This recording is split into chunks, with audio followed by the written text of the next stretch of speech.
DangerMan here, got a closed set, no barrel cover, so no trolls please. We're going to talk today about bunkers, how to play bunkers. There's so many different bunkers that you can play in a Woodsball field. And remember, my videos are for Woodsball players. If you're a Sup'Air player and you're trying to translate Sup'Air logic into Woodsball, some of it applies, not all of it applies. So let's get down to business. This is a team bunker, huge bunker that many players can play. And quite honestly, I only think two players are ever going to be able to play any kind of bunker this big. You've probably seen my other videos if you're a long-time viewer. One guy plays each side, don't come up over the top. If you haven't seen that video, check it out. So how would I play a bunker like this?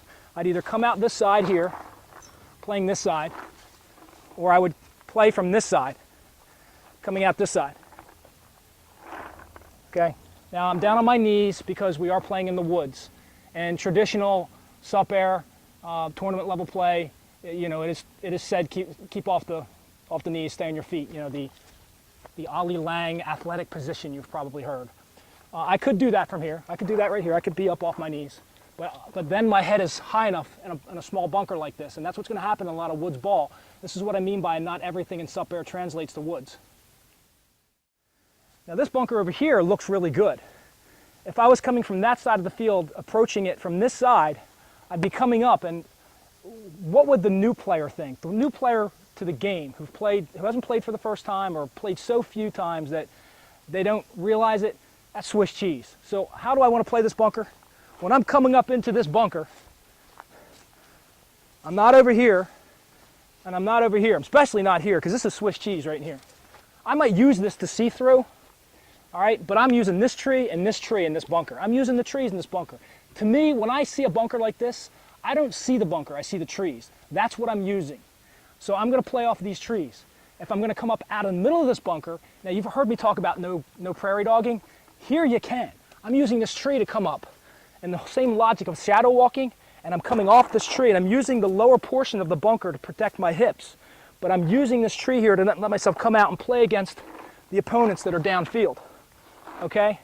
Again, if you're looking at my form, please don't. Let's not go there.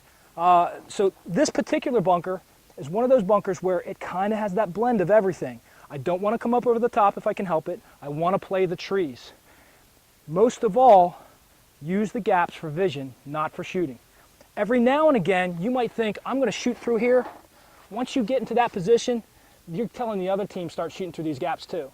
When you tell the other team to start shooting through gaps, then your life gets difficult in a bunker like this. If they don't know any better, then they play off of you in a traditional sense. Expect your opponents to be as smart as you are. You shoot through a gap, they're going to shoot through a gap. Here we are again in another bunker that puts me down low.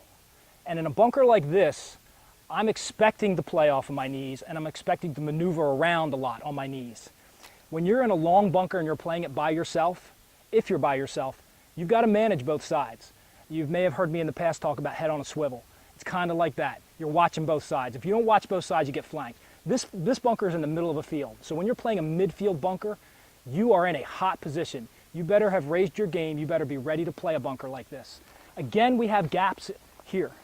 Now, this is unlike the other one where the gaps are staggered and I can understand the gaps. It's not so much Swiss cheese where I can't figure anything out. So I can play this hole here. I can look through here and I can shoot downfield at somebody and then just slide back over into safety.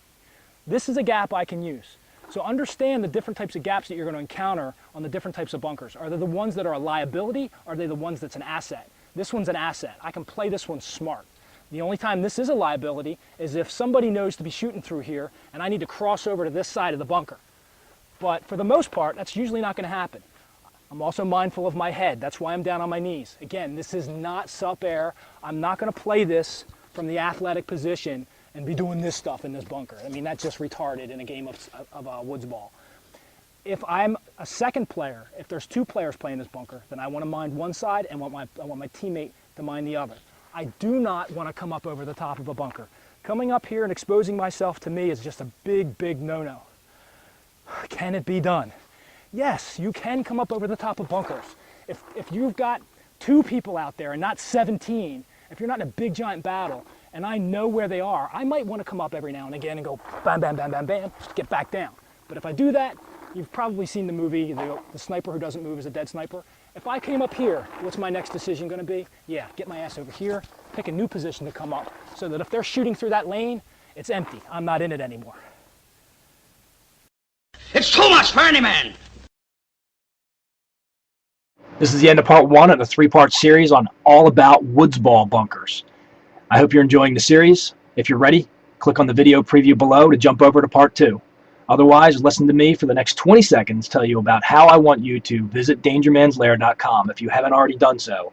Bookmark it, save it, send it to friends, read the articles. I really would like you to make that a little part of your life too. You've done a lot for me, so why not ask for more?